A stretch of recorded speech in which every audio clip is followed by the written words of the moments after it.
நம்ம ஃபேமிலியில் கண்டிப்பாக ஒருத்தங்க இருப்பாங்க. அது சில சமயம் நம்மளாக கூட இருக்கலாம். ஏதாவது ஒரு புது ட்ரெஸ் இல்லை புது வாட்ச், ஏதாவது ஒரு விஷயம் நமக்கு புதுசாக கிடைக்குது, கிஃப்டாக கிடைக்குது, இல்லை நம்மளே வாங்குகிறோம் அப்படின்னா அதை போடுறதுக்கு கண்டிப்பாக ஒரு நல்ல நாள் நம்ம வச்சுருப்போம். இல்லாட்டி கண்டிப்பாக ஒரு ஒகேஷன் வச்சுருப்போம். நம்ம ஃபஸ்ட்டு சேலரி வாங்கி அம்மாக்கோ அப்பாக்கோ ஏதாவது ஒரு ட்ரெஸ் வாங்கி கொடுக்குறோம் அப்படின்னா கண்டிப்பாக அவங்க அதை ஒரு நல்ல நாளில் கட்டலாம் அப்படின்னு வச்சுட்டே இருப்பாங்க. அவங்க கல்யாணம் வருது அதுக்கு கட்டலாம், இந்த பண்டிகை வருது இதுக்கு கட்டலாம் அப்படின்னு சொல்லிட்டு வச்சுட்டே இருப்பாங்க. அந்த மாதிரி நம்ம லைஃப்பில் ஒவ்வொரு விஷயத்தையும் ஏதோ ஒரு பிக் ஒகேஷனுக்காக சேர்த்து வச்சிட்ருக்கோம். நம்மளோட லைஃப் அந்த 5% பிக் ஒகேஷனுக்காக காத்துக்கிட்டே இருக்கு அப்படின்னா மீதி இருக்கிற 95% சாதாரண நாட்களையும் நம்ம கடத்தி அதிலிருந்து எஸ்கேப் ஆகி வாழ்க்கையை வாழவே மறுத்துட்ருக்கோம். அதுக்கப்புறம் ஒரு நாள் திரும்பி பார்க்கும்போது ஏன் நம்ம வாழ்க்கை இப்படி பூரணம் இல்லாமல் இருக்குது, ஏன் நம்ம வாழ்க்கையில் ஒரு ஆழம் இருக்கிற மாதிரி இல்லை அப்படின்ற எண்ணங்கள் நமக்கு வந்துக்கிட்டே இருக்கும். சின்ன வயசில் கூட பெருசானா அப்படின்னு சொல்லி 1000 விஷயங்களை பெருசானதுக்கப்புறம் நான் பண்ணுவேன் அப்படின்னு அந்த குழந்தை பருவத்தை எல்லாம் அவசரமாக கடந்து வந்தாச்சு. இன்றைக்கி நம்ம திரும்பி பார்க்கும்போது குழந்தையா நம்ம எவ்வளோ சந்தோஷமாக இருந்தோம்ல அப்படின்னு நாமளே யோசிச்சுட்ருக்கோம். ரொம்ப ஸ்லாகிச்சு ரொம்ப நாஸ்டாலஜிக்காக ஃபீல் பண்ணிட்டு தான் இருக்கோம். என்ன பண்ணாலும் அந்த நாட்கள் நமக்கு திருப்பி கிடைக்க போகிறதில்ல. அதனால மீதி இருக்கிற நாட்களையாவது முழுமையாக வாழறதுக்கு, எஸ்கேப் ஆகாமல் வாழறதுக்கு ஒரு நாள் நீங்கள் திரும்பி பார்க்கும்போது அட்லீஸ்ட் கொஞ்ச நாட்களாவது நான் நிறைவோடு வாழ்ந்தேன் அப்படின்னு நமக்கு ஒரு எண்ணம் வர்றதுக்கான ஒரு இம்பார்ட்டண்ட்டான எபிசோடு தான் இன்னைக்கான எபிசோட். Let's stop escaping. வணக்கம், நான் வினிதா. இது மனமே நலமா பாட்காஸ்ட். மனமே நலமா, மனமே நலமா. நான் சொல்கிற இந்த சீனரியை இமேஜின் பண்ணி பாருங்கள். அப்படியே பியூட்டிஃபுல்லான ஒரு ப்ளூவில் ஸ்கை இருக்குது. அந்த ஸ்கையில் அங்கங்கே வெண்பஞ்சு வச்ச மாதிரி அழகான மேகங்கள் இருக்குது. அந்த டாப் ஆங்கிள் ஸ்கைலேருந்து அப்படியே உங்கள் கேமரா ஆங்கிளை கீழே இறக்குனா ப்ளூவும் இல்லாத க்ரீனும் இல்லாத கலரில் ஒரு அழகான பீச். அலைகள் அவ்வளவா இல்லை, சாண்ட் ஒயிட் கலரில் இருக்குது. ஆங்காங்கே அழகழகான தென்னை மரங்கள் இருக்குது. அந்த வெயிலிருந்து அந்த நிழல் ஆறுதல் கொடுக்குது. அந்த நிழலுக்கு அடியில் ஒரு இளநீ, இதமான ஒரு ரிலாக்ஸ்ட் ஃபீலிங். ரொம்ப லேசாக தென்றல் அடிக்குது. ஒரு ஈஸ்ட் சேரில் நீங்கள் உட்காந்து அந்த வியூவை ரசிச்சிட்ருக்கீங்க. உங்கள் பாடி ரொம்ப ரிலாக்ஸ்டாக இருக்குது. உங்கள் மனசு அது மட்டும் இங்கே இல்லை. உங்களுக்கு கடுப்பாக இருக்குல்ல? ஏன்னா நம்ம அப்படி ஒரு பியூட்டிஃபுல்லான வெக்கேஷனுக்காக சேர்த்து வச்சுருப்போம். பணமாகட்டும், நம்மளோட எனர்ஜி ஆகட்டும், எல்லாம் சேர்த்து வச்சுருப்போம். ஆனால் அந்த வெக்கேஷனில் நம்ம இருக்கும்போது நம்ம மனசு அங்கே இருக்காது. அதுதான் நமக்கு இருக்கிற பெரிய சாபம். ஏன்னா அந்த தருணத்தில் மனசு அங்கே இருக்கிறதுக்கு நாம் அனுமதிக்கிறது இல்லை. அதோட பேர் லெஷர் சிக்னஸ். கம்ப்ளீட்டாக இப்படி ஒரு வெக்கேஷனுக்காக தான் நான் இவ்வளோ நாள் காத்திருந்தேன்ற மாதிரி அங்கே போக வேண்டியது.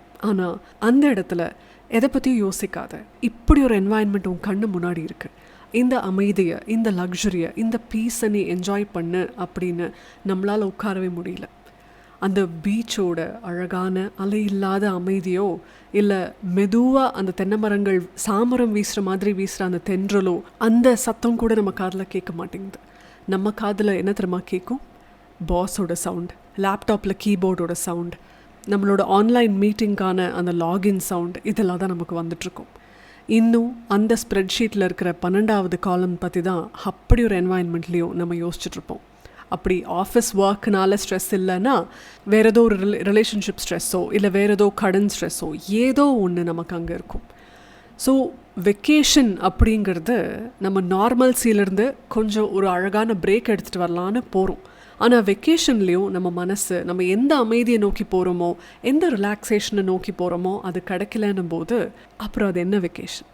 அடிக்கடி இந்த மாதிரி ஒரு 10 நாள் வெக்கேஷன் இருந்தால் தான் நல்லா இருக்கும், இல்லை நாம் கொஞ்சம் ரிலாக்ஸ்டாக இருப்போம் அப்படின்னா நம்ம ஆக்சுவலாக ஒரு ரெக்கவரி வார்டில் தான் இருக்கோம்னு அர்த்தம். எஸ்கேப்பிசம் பற்றி பேசும்போது ஓஷோவை பற்றி பேசாமல் இருக்கவே முடியாது. எஸ்கேப்பிசம் பற்றி அவருடைய பர்ஸ்பெக்டிவ் தான் ஃபஸ்ட்டு நான் படித்தப்போ எனக்கு ஒரு கிளாரிட்டியை கொடுத்துது.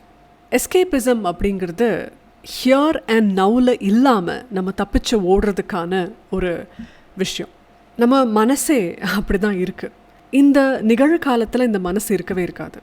ஒன்றா நேத்தை பற்றி, நம்மளுடைய கடந்த காலத்தை பற்றி யோசிச்சுட்ருக்கோம், இல்லைனா நாளைக்கு பற்றி, இல்லை நம்மளுடைய எதிர்காலத்தை பற்றி யோசிச்சுட்ருக்கோம். இந்த பாஸ்ட்டுக்கும் ப்ரெசண்ட்டுக்குமான ஒரு பெண்டுலம் மூமெண்ட் தான் நம்ம மனசில் நடந்துக்கிட்டே இருக்குது. நாளை நல்ல நாளே, நாளை நமதே, இதெல்லாம் பாசிட்டிவான மோட்டிவேட்டிங்கான வேர்ட்ஸ் மாதிரி தெரியும். ஆனால் ஓஷோவை பொறுத்த வரைக்கும் இந்த நம்பிக்கையே ஆக்சுவலாக ஒரு எஸ்கேபிசம் தான். நாளைக்கு சரியாயிடும் அப்படின்னு நம்ம நம்புகிறோம், நாளைக்கு வந்தால் எல்லாம் மாறிடும் நம்ம நம்புகிறோம். அப்படிங்கிறதே இந்த ப்ரெசண்ட்லேருந்து நம்ம தப்பிக்கிறோம் தான் அர்த்தம். இப்போ நாம் கோத்ரூ பண்ணிகிட்ருக்கிற இந்த சிச்சுவேஷன் எவ்வளோ கடுமையானதாக இருந்தாலும், எவ்வளோ கசப்பானதாக இருந்தாலும், இதோட ரியாலிட்டியை நம்ம ஃபேஸ் பண்ணாமல், எக்ஸ்ப்ளோர் பண்ணாமல் இருந்தோம்னா நம்ம ஆக்சுவலாக இந்த ப்ரெசண்ட்லேருந்து எஸ்கேப் ஆகிட்டு தான் இருக்கோம். இதை இப்போ சரி பண்ணலன்னா காலம் முழுக்க நம்ம எஸ்கேப் ஆகிட்டே இருக்க வேண்டியது தான். சின்ன வயசுலலாம் பண்டிகை எப்போ வரும், பர்த்டே எப்போ வரும்னு சொல்லி நம்ம கைவிட்டு எண்ணிகிட்டே இருப்போம் தெரியுமா. பண்டிகை நாளை விட பண்டிகை நாளை நோக்கி இருக்கிற அந்த நாட்கள் தான் நமக்கு பண்டிகை மாதிரி எக்ஸைட்டிங்காக இருக்கும். அதே மாதிரி நாளைக்கு காலையில் நம்ம ஃப்ரெண்ட்ஸோட ஒரு ஐவி டூர் போகிறோம், இல்லை பிக்னிக் போகிறோம் அப்படின்னா இன்றைக்கி நைட்டு பூரா அதை பற்றி நினச்சி தூங்காமல் எக்ஸைட்மெண்ட்டோடு காத்துக்கிட்டே இருப்போம். ஒரு பண்டிகை சூப்பராக செலிப்ரேட் பண்ணணும், எல்லாரையும் கூப்பிடணும், இந்த வருஷம் ஜமாய்ச்சிடணும் அப்படின்லாம் சொல்லி நம்ம பிளானிங் பண்ணி நிறைய செலவு பண்ணி அந்த பண்டிகையை நோக்கி வேலை செஞ்சிட்ருப்போம்ல, அதுதான் நமக்கு எக்ஸைட்மெண்ட்டை கொடுக்குமே தவிர, பண்டிகை அன்றைக்கி பார்த்திங்கன்னா எல்லாரும் டயர்டாக ஒரு மூலையில் உட்காந்துட்ருப்பாங்க, ஃபோனில் ஏதாவது பார்த்துட்ருப்பாங்க, இல்லைனா டிவியில் ஏதாவது பார்த்துட்ருப்பாங்க, மற்றபடி வேறு எதுவுமே இல்லை. அரைவல் ஃபேலசி அப்படின்னு ஒரு சயின்டிஃபிக் கான்செப்ட் இருக்குது. ஹார்வர்ட் சைக்காலஜிஸ்ட் டால் பென் ஷஹர் ஒரு அற்புதமான விஷயத்த சொல்கிறாரு. நம்மளோட பிரெயின் சேஸ்க்காக தான் டிசைன் ஆயிருக்கு. அந்த இடத்துக்கு போகும்போது நான் சந்தோஷமாக இருப்பேன், அந்த விஷயம் கிடைச்சதுக்கப்புறம் நான் சந்தோஷமாக இருப்பேன் அப்படின்னு சொல்லி நாம் ஒரு டோபமீன் ட்ராப்லேயே மாட்டிகிட்ருக்கோம். அதாவது நமக்கு எல்லாமே அந்த எதிர்பார்ப்பு தான், அந்த எதிர்பார்ப்பு தான் நமக்கு அந்த சந்தோஷத்தை தருதே தவிர ஆக்சுவலாக அதை அடைஞ்சதுக்கப்புறம் அந்த சந்தோஷம் இருக்குமா அப்படின்னு கேட்டால் ரொம்ப ரொம்ப அது கம்மியானது தான். உதாரணத்துக்கு ஒரு குழந்தை பர்த்டே நோக்கி எதிர்பார்க்குற நாளாகட்டும், இல்லை லவ் பண்ணுற 2 பேர் கல்யாணத்தை நோக்கி எதிர்பார்க்குற நாளாக இருக்கட்டும், அந்த எதிர்பார்ப்போடு அவங்க இருக்கிற அந்த நாட்கள் தான் ரொம்ப ரொம்ப எக்ஸைட்டிங்காக ஃபேன்சியாலாம் இருக்கும். பட் அந்த விஷயம் நடந்ததுக்கப்புறம் அதோட அந்த எக்ஸைட்மெண்ட் அப்படியே கம்ப்ளீட்டாக குறைஞ்சிரும். இதுதான் அரைவல் ஃபேலசி. ஏன்னா அரைவ் ஆகிற வரைக்கும் நமக்கு ஒரு எக்ஸைட்மெண்ட் இருக்குல்ல, அதுதான் அந்த என்டையர் ஹாப்பினஸ்ஸை நமக்கு கொடுக்குது. ஆக்சுவலாக அந்த இடத்துக்கு போன அப்புறம் கூட நமக்கு அந்த ஒரு ஹாப்பினஸ் இருக்காது. ஸோ இந்த மாதிரி நம்ம எல்லா டைமும் ஏதோ ஒன்று கிடைக்கட்டும் நான் சந்தோஷமாக இருப்பேன், ஏதோ ஒன்று நடக்கட்டும் நான் சந்தோஷமாக இருப்பேன், அந்த நாள் வரட்டும் நான் சந்தோஷமாக இருப்பேன்னு சொல்லி லைஃப்பை இப்படியே தள்ளி போட்டுட்டு இருந்தோன்னு வச்சுக்கோங்களேன், ரொம்ப ரொம்ப கஷ்டம். அதுக்கப்புறம் வெறுமையாக இருக்குது இந்த வாழ்க்கை அப்படின்னு நாமளே நமக்கு சொல்லிகிட்டு இருக்கோம். ஸோ இந்த வெக்கேஷன் அப்படிங்கிறது வெறுமனே ஒரு பேண்டேடு மாதிரி தானே தவிர இது நிவாரணம் கிடையாது. அதனால தான் நம்ம வாழ்க்கைக்கு தேவை அப்படிங்கிறது ஒரு ஸ்ட்ராட்டஜி. ஏன்னா நீங்கள் வெக்கேஷன்னு எஸ்கேப் ஆகி போகும்போது ஃபிசிக்கலாக அந்த இடம் மாறுதே தவிர, அந்த என்வாயன்மெண்ட் மாறுதே தவிர, ஆக்சுவலாக உங்கள் மனசுக்குள்ளே இருக்கிற ஃப்ரிக்ஷன், உங்கள் மனசுக்குள்ளே இருக்கிற அந்த பிரச்சனை அப்படிங்கிறது அப்படியே தான் இருக்குது. அதனால தான் ஓஷோ ரொம்ப தெளிவாக சொல்வார், நம்ம இந்த உலகத்தில் எந்த மூலையில் போய் ஒளிஞ்சுக்கிட்டாலும் நம்ம மனசுக்கிட்ட இருந்து நம்மளால் தப்பிக்கவே முடியாது. அதனால தான் மனசை ரொம்ப ரொம்ப தெளிவாக வச்சுக்க வேண்டியது அவசியம். அப்போது நம்ம மனசு நிவாரணம் அடைஞ்சிருக்கோம், அதுக்கு பேண்டேடு மாதிரி இந்த எஸ்கேபிசம் தேவைப்படாது.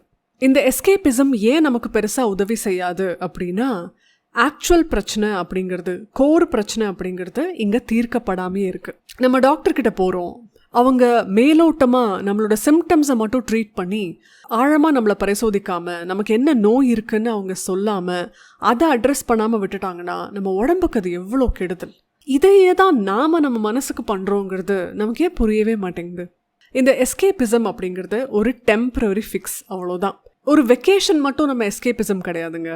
நம்ம ரியாலிட்டியிலேருந்து நம்ம எப்படியெல்லாம் தப்பிச்சு போகிறோம். இன்ஃபேக்ட் நமக்கு ஒரு முக்கியமான டெட்லைன் இருக்கும், அந்த வேலைக்கு உட்கார்ந்து அதை பற்றி யோசிக்கிறதுக்கு நமக்கு முடியாதனால நமக்கு தள்ளி போடணுங்கிற எண்ணம் தான் வரும், இல்லை சலிப்பு அப்படிங்கிற எண்ணம் தான் வரும், இல்லைனா சோர்வு வரும். அப்படிங்கிறதுக்காகவே அந்த விஷயத்தை தொடாமல் நம்ம அதை சுற்றி வேலை பண்ணிகிட்ருப்போம். நிறைய பேர் கவனிச்சிருக்கீங்களா, ரொம்ப முக்கியமான ஒரு வேலை இருக்கும்போது தான் ரொம்ப நாளாக க்ளீன் பண்ணாமல் இருந்த டேபிளை க்ளீன் பண்ணுவாங்க, கபோர்ட் க்ளீன் பண்ணுவாங்க. ஆக்சுவலாக அந்த பண்ண வேண்டிய வேலை அந்த லேப்டாப்பில் இருக்கும். அந்த லேப்டாப்பை சுற்றி எல்லா வேலையும் நடந்துகிட்ருக்கும். ஸோ இது ஏன்னா அந்த விஷயத்தில் நம்ம உட்கார முடியாமல் அந்த கான்சென்ட்ரேஷன் நமக்கு கிடைக்காம இருக்கிறது தான். ரியாலிட்டியை இப்படி ஃபேஸ் பண்ணாமல் அவாய்ட் பண்ணி ஆக்சுவலாக நம்ம எதுவுமே சாதிக்கலை, வாழ்க்கையை ரொம்ப ரொம்ப ரொம்ப தள்ளி போட்டுட்ருக்கோம். இந்த மாதிரி நம்ம முடிக்காமல் வச்சுருக்கிற விஷயங்கள் நம்ம மனசுக்குள்ளே எப்போவுமே ஒரு ஓப்பன் டேப் மாதிரி தான் இருக்கும்.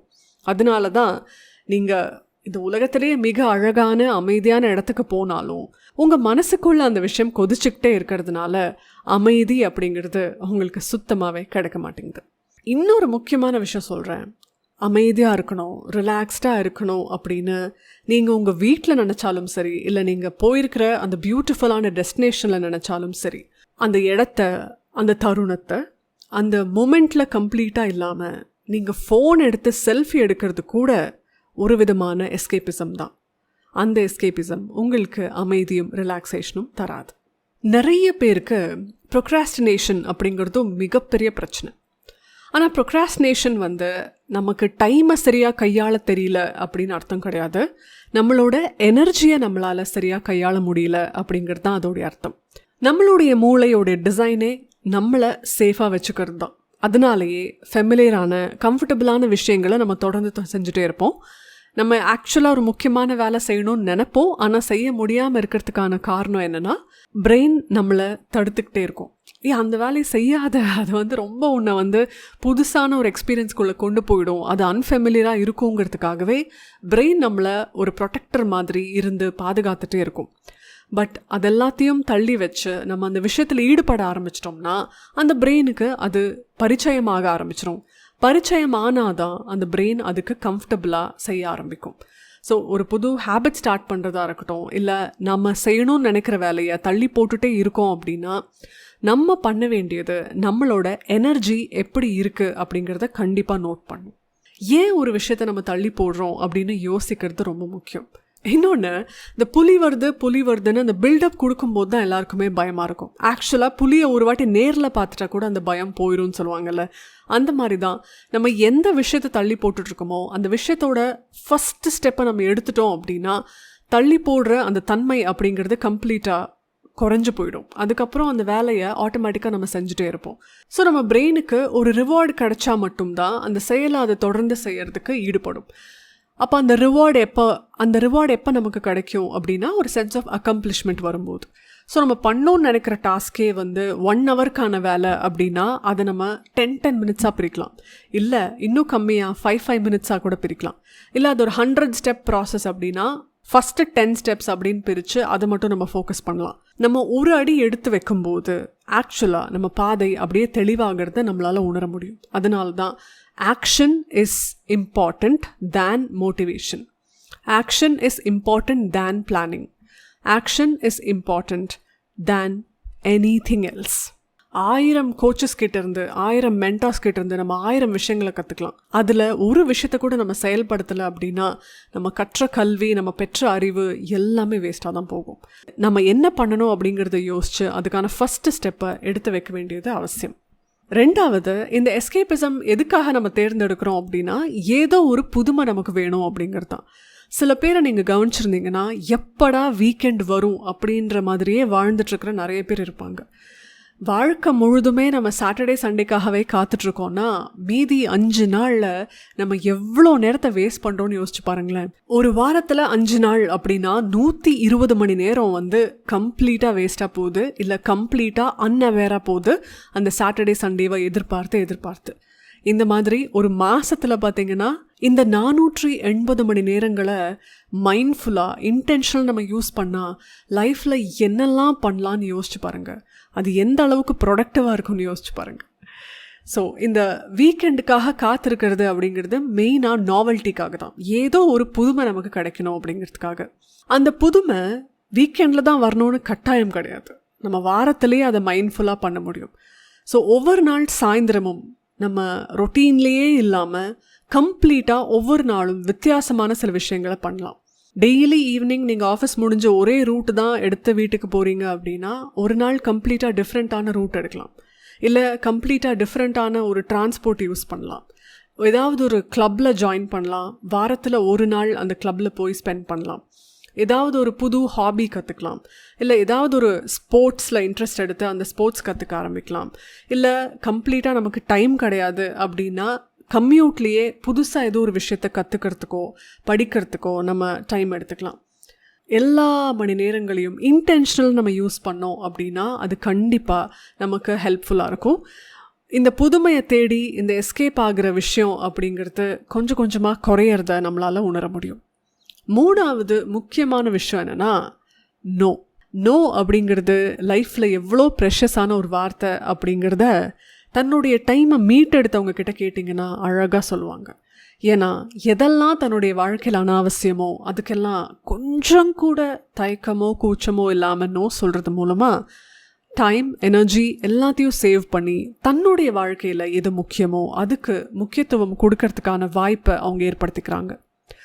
ஸோ யாருக்கு எஸ்கேபிசம் தேவைப்படுது அப்படின்னா தன்னுடைய வாழ்க்கையை சரியாக வாழ தெரியாதவங்களுக்கு, எல்லாத்தையுமே ப்ரெஷராக மட்டுமே பார்க்குறவங்களுக்கு, இந்த வாழ்க்கையில் இருக்கிற பிளெஸ்ஸிங்ஸை கவுண்ட் பண்ண தெரியாதவங்களுக்கு, கம்ப்ளீட்டாக ஒரு அவேர்னஸே இல்லாமல் வாழறவங்களுக்கு, மெஷின் மாதிரி வேலை பண்ணுறவங்களுக்கு தான் இந்த எஸ்கேபிசம் தேவை. இன்டென்ஷனலாக வாழறவங்களுக்கு ஒவ்வொரு நாளும் ஒவ்வொரு நொடியுமே பியூட்டிஃபுல்லாக தான் இருக்கும். அப்படிப்பட்ட ஒரு பியூட்டிஃபுல் சோலாக நீங்கள் மாறணும் அப்படிங்கிற நோக்கத்தோடு தான் இந்த எபிசோடை நான் பேசினேன். எப்படி தப்பிச்சு ஓடலாம் அப்படின்னு யோசிக்காமல் எப்படி அடுத்த ஒரு அட்வென்ச்சருக்குள்ளே நுழையலான்னு ட்ரை பண்ணி பாருங்கள். எக்ஸிட் ஸ்ட்ராட்டஜி முக்கியம் இல்லை, என்ட்ரி ஸ்ட்ராட்டஜி தான் முக்கியம். சூப்பர் ஸ்டார் ஸ்க்ரீனுக்குள்ளே என்டர் ஆகிறது தானே நம்ம விரும்புகிறோம். அந்த மூமெண்ட்காக தான் 4 மணி ஷோனாலும் நம்ம எந்திரிச்சு போய் பார்க்குறோம். அந்த என்ட்ரி மூமெண்ட்டை நீங்கள் ஏன் உங்கள் லைஃப்பில் வேஸ்ட் பண்ணுறீங்க? ஏன் எப்போ பாரு தப்பிச்சு ஓடணுன்னே நினைக்கிறீங்க? இந்த வாழ்க்கை உங்களுக்கு கிடைச்ச பிளெஸ்ஸிங். அதில் ஒவ்வொரு மூமெண்ட்டையும் நீங்கள் மைண்ட்ஃபுல்லாக வாழுங்க. அஃப்கோர்ஸ் எல்லா மூமெண்ட்டும் நமக்கு ஹாப்பியாக இருக்காது, சேலஞ்சஸ் இருக்க தான் செய்யும். ஆனால் அந்த சேலஞ்சஸை நம்ம பார்க்குற விதம் கண்டிப்பாக மாறி ஆகணும். இல்லாட்டி நம்ம அடிமைகள் தான். அடிமையாகவே இருந்தோம்னா இந்த வாழ்க்கையில் எல்லாமே இருட்டாகவும் நாம் ரொம்ப தாழ்வானவர்கள் மாதிரி தான் நமக்கு தெரியும். லைஃப்பை நம்ம கையில் எடுத்தோம் அப்படின்னா ஒவ்வொரு விஷயத்தையும், ஒவ்வொரு நாளையும், ஒவ்வொரு நொடிப்பொழுதையும் நம்மளால் இன்டென்ஷனலாக மாற்ற முடியும். Let's not escape, let's live a beautiful life. நன்றி.